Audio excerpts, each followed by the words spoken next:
बराबर यहाँ जब आते हैं तब घंटों रुकना पड़ता है। तो कोई विश्वास नहीं है सरकार की बातों पर, सरकार को लेकर कोई विश्वास नहीं है। इस जाम में फंस जाने के कारण कई लोगों की जान जा चुकी है। चंद पूंजीवाद लोगों के दुकान को बचाने के चक्कर में लाखों सहरसा वासियों को इस जाम में धकेल दिया। लोग की समस्या देख रही है, इस पर सरकार को गौर करना चाहिए और साइड में बनाना चाहिए। मैं हूं आपके साथ सरफराज आलम। कई दशकों से सहरसा जिले वासियों की एक महत्वपूर्ण मांग ओवरब्रिज को लेकर कर रही है, लेकिन ओवरब्रिज के नाम पर सिर्फ राजनीतिक सहरसा में किया जाता है। ना तो ओवरब्रिज बन सका और ना ही जिले वासियों की मांग पूरी हो सकी। इस वक्त हम बंगाली बाजार रेलवे ढाला पर मौजूद है और इस ढाले पर ना जाने कितने लोगों की जानें चली गई। ओवरब्रिज ना होने के कारण प्रतिदिन जाम की समस्या लगती है और जाम भी ऐसा वैसा नहीं लगता है, भयानक जाम की समस्या प्रतिदिन लगती है, जिससे जाम में लोग त्रस्त होते हैं, घंटों जाम में फंसे रहते हैं। ऐसे में लोग की क्या प्रतिक्रिया है, अभी ओवरब्रिज को लेकर क्या उम्मीदें हैं, क्योंकि सारा स्वीकृति मिलने के बावजूद भी एक जो है फिर से जो है ओवरब्रिज को लेकर जो है मामला जो है वो लटक चुका है। और ऐसे में लोग क्या कुछ इसको लेकर कहते हैं, क्या उम्मीद लगती है आपको सरकार और प्रशासन से कि ओवरब्रिज इस बन पाएगी अब सहरसा में? तो हम लोगों का भाग्य बन चुका है इस जाम में फंसने का, और जो उम्मीद थी हमारी वो उम्मीद तो बिल्कुल टूट चुकी है वर्तमान सरकार से। अब आने वाले कुछ युवा हैं जो युवा लड़ रहे हैं इससे, तो कुछ उम्मीद है कि उस युवा के ताकत के माध्यम से ये ओवरब्रिज बन जाए। ओवरब्रिज का सारा प्रक्रिया पूरा हो चुका था, सारा राशि भी आ चुकी थी, फिर से अटक गया। इसको लेकर 18 वर्षों से सुन रहे हैं इस प्रक्रिया को, 3 बार शिलान्यास हो चुका है। तो कोई विश्वास नहीं है सरकार की बातों पर, सरकार को लेकर कोई विश्वास नहीं है। क्या नाम हुआ आपका? मोहम्मद महताब आरिफ। चलिए और भी लोग हैं, इनसे भी बात करेंगे और जानेंगे कि ओवरब्रिज को लेकर क्या कुछ कहेंगे। ओवरब्रिज फिर से अटक चुका है, क्या कुछ कहेंगे? मांग जो थी वो अब फिर से जो है ये हो गई है। देखिए, ये शहर के बीचों बीच ढाला है, बंगाली बाजार ढाला, और इस ढाला पे ओवरब्रिज नहीं रहने के कारण हर रोज़ लाखों सहरसा वासियों को बहुत भारी मुसीबतों को झेलना पड़ता है।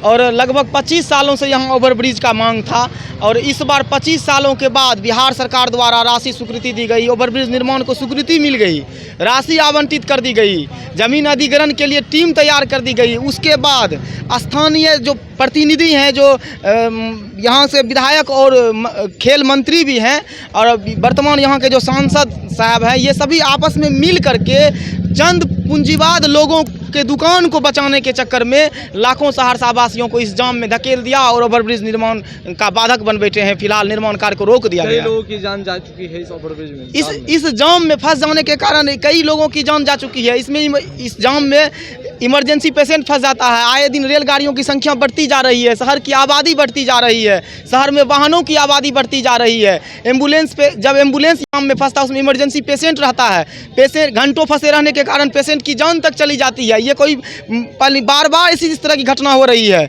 लेकिन सरकार से लेकर स्थानीय जनप्रतिनिधि तक इस समस्या को अनदेखा कर रही है और सहरसा वासियों के प्रति जरा सा भी स्नेह या दया दिखाने का काम नहीं कर रही है। सोहन झा। देखिए, वर्षों से मांग यहाँ के लोग कर रहे हैं, लेकिन मांग तो पूरी नहीं हुई। जब समस्या अभी भी बरकरार है सहरसा में, और ये समस्या वर्षों से बरकरार है।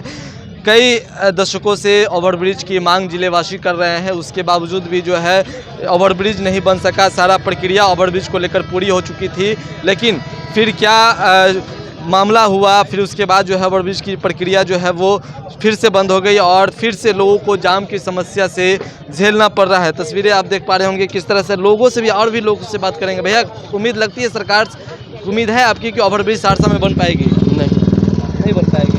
क्यों ऐसा लगता है आपको? क्योंकि फिर से ओवरब्रिज की सारी प्रक्रिया पूरी हो गई, उसके बाद फिर ओवरब्रिज अगर इस जगह पे बनता है तो पूरा मार्केट खत्म होने की संभावना है, जो कि यहाँ के लोगों कभी होने देने की आशंका है। तो लोगों की समस्या आपको नहीं दिख रही? मतलब लोग की समस्या देख रही है, इस पर सरकार को गौर करना चाहिए और साइड में बनाना चाहिए।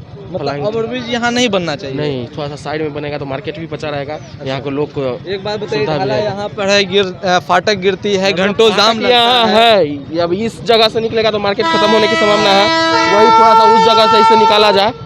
इधर फ्लाइंग ऊपर उतार दिया जाए, उधर उतार मतलब दिया आपका जाए। कहना है कि यहाँ पर ओवरब्रिज नहीं बनाया जाए? बनाने के लिए सरकार की मर्जी है, कहीं भी बनवा सकती है इनमें, लेकिन यहाँ लोग को प्रॉब्लम होगी, मार्केट खत्म होने की संभावना है। जी, एक लोगों ने कहा यहाँ पर ओवरब्रिज नहीं बननी चाहिए, क्या कहेंगे? ओवरब्रिज यहाँ पर बननी नहीं चाहिए? बनना चाहिए यहाँ। बनना चाहिए। यहाँ काफ़ी जाम लगा रहता है और यहाँ सब दिन से ये रूट है। यहाँ आप बनना हमेशा आते हैं चाहिए। यहाँ पर? हाँ हम आते हैं आप जब जब आते हैं तब तो जाम लगती है यहाँ? बराबर। यहाँ जब आते हैं तब घंटों रुकना पड़ता है। घंटों यहाँ पर रुकना पड़ता है। मतलब आप किसी काम से अगर बाजार जाते हैं काम तो से आए तो हमारा सफर हो जाता है, काम भी। मतलब काम भी सब ही हो जाता है सारा चीज़। हाँ तो क्या लगता है आपको, सरकार से उम्मीद है आपको कि फोन हो रहा है हमको आने के लिए। हम यहाँ अच्छा, यहाँ के नेता और सरकार से उम्मीद है कि ओवरब्रिज बन पाएगी? आपको कोई गारंटी नहीं है यहाँ कोई का। गारंटी कब से कह रहा है कि अब बन जाएगी, अब बन जाएगी, अब बन जाएगी। अब बन जाएगी। चलिए, उम्मीद तो नहीं है। आप भी जाम में फंसते हैं? हाँ हाँ सर, प्रतिदिन फंसते हैं आप जाम में? प्रत्येक दिन फंसते हैं। क्या उम्मीद लगती है आपको सरकार से? सरकार से उम्मीद यही लगती है कि बनना चाहिए यहाँ पर। अब लगता है आपको कि बनेगा, सहरसा में ओवरब्रिज बनेगा? आपको लगता है? लगता तो है बन जाएगा। बन जाएगा, जी। चांस है आपको? उम्मीद लग रही है? उम्मीद लग रही है कि बन जाएगा। उम्मीद लग रहा है आपको? ना, हमको तो उम्मीद नहीं लग रहा। डेली फंसते हैं जाम में? हाँ, कितना साल से आ रहे हैं आप यहाँ पे? कम से कम 9-10 साल से। यहीं रहते हैं आप? मुजफ्फरपुर अच्छा, जब जब आते हैं यहाँ तब तो दुकान। जाम लगी रहती है? हाँ हाँ, कितना घंटा जाम में रहते हैं? आधा पौन घंटा लग जाता है जाम में। आधा पौने घंटा लग जाता है। आधा पौने घंटा लोग जाम में फंसते हैं क्योंकि जाम की जो समस्या है वो बढ़ी हुई है। क्या आप भी यहाँ पर प्रतिदिन आते हैं और जाम में फंसते हैं? आते हैं कभी कभी मार्केट मधेपुरा से, मैं सहरसा, तो करीब करीब में जब भी क्रॉस करते हैं तो सभी जाम लगाता है। प्रतिदिन जाम लगी हाँ। रहती है यहाँ पर। और ये इसका शिलान्यास 1996 से लेके अभी तक में 11 वर्ष हो चुका है, लेकिन अभी तक कुछ इसका नहीं हुआ है। मतलब अब उम्मीद लगती है आपको कि कोई सरकार? उम्मीद नहीं है अभी तक। 11 वाला शिलान्यास भी हो चुका है, लेकिन अभी तक कुछ नहीं हुआ। उम्मीद नहीं है कुछ आपको? नहीं। ना तो सरकार से ना सहरसा के जनप्रतिनिधि से उम्मीद है आपको कि यहाँ पर अब देखिए नया सांसद जो बना, अब इससे अब क्या उम्मीद है, देखिए।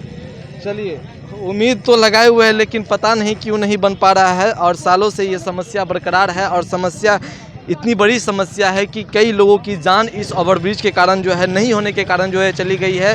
हमेशा जाम की समस्या बरकरार रहती है। अब ऐसे में जो है सारा प्रक्रिया ओवरब्रिज को लेकर पूरी हो चुकी थी, लेकिन फिर क्या अड़चन आई, फिर क्या हुआ नहीं हुआ, फिर उसके बाद जो है ओवरब्रिज की जो प्रक्रिया है वो फिर से सुस्त पड़ गई और एक बार फिर सहरसा वासियों को जो है एक बार फिर सरकार के उस रवैये, जनप्रतिनिधियों के उस रवैये का झेलना पड़ रहा है। और देख पा रहे होंगे आप ये तस्वीर, बंगाली बाज़ार की ये तस्वीर हम आपको दिखा रहे हैं, जहां थोड़ी देर पहले गिरी रेल फाटक के वजह से देखिए कितनी जाम की समस्या लग गई है, भीषण जाम की समस्या लग जाती है। ट्रेन की संख्या बढ़ी है जिस कारण जो है फाटक भी जल्द गिरता है और काफ़ी समय तक जो है जाम की समस्या लगती है। तो ऐसे में जो लोग हैं वो जाम की समस्या से त्रस्त है। जो लोग जिलेवासी है वो ओवरब्रिज की मांग वर्षों से करते आ रहे हैं। चुनाव के समय में ओवरब्रिज का एक मुद्दा होता है और उस मुद्दे पर वोट की राजनीति की जाती है। तो कहीं ना कहीं ओवरब्रिज को लेकर हमने लोगों से प्रतिक्रिया ली है, लोगों से राय जाना।